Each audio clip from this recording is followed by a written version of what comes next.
The dollar CAD is looking interesting again. I do know that we have tariffs against Canada; they're being removed, and then the Canadian puts tariffs against U.S. goods, and then they're removed. But the way it looks right now, there's still tariffs on Canadian goods, and there's also still tariffs on American goods. And what we also know is that the U.S. economy is slowing down a bit. We also know that in Canada there's a boycott against American goods. People prefer to buy homebred stuff. So this is impacting the economies and the sentiment, even if these tariffs are being added and removed, and it's a proper circus and difficult to manage. So in the long run, what usually happens at this time is that smaller currencies like the Canadian, which depend on exporting, they tend to suffer. And this is what the chart is telling us here. So what we're working with right now is an ascending triangle pattern. You have highs here, and then you can also include this one there.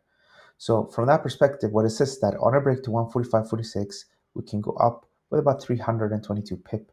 I took that target by measuring here in the midpoint. It is as well possible to measure the base, you get a more aggressive target. So long story short, let's see how the data plays out both in Canada and in the US over the next couple of weeks and months.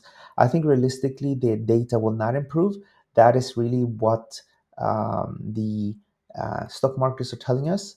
And we'll see. If we have a break, we don't know exactly whenever, if it will ever happen, but probably will. Then you can see here, say that we push up here to sideways for a couple of days and then break out. That would be allowing us to have probably a fairly narrow stop of 78 pips or so versus a potential return of 330 pips. That will be a risk to reward ratio of 4.22 x. So super interesting, and something to keep an eye on. The best thing I do in these situations is literally right click, add alert, and then I just forget about the chart. That's what I usually do. What are your thoughts? Leave them below.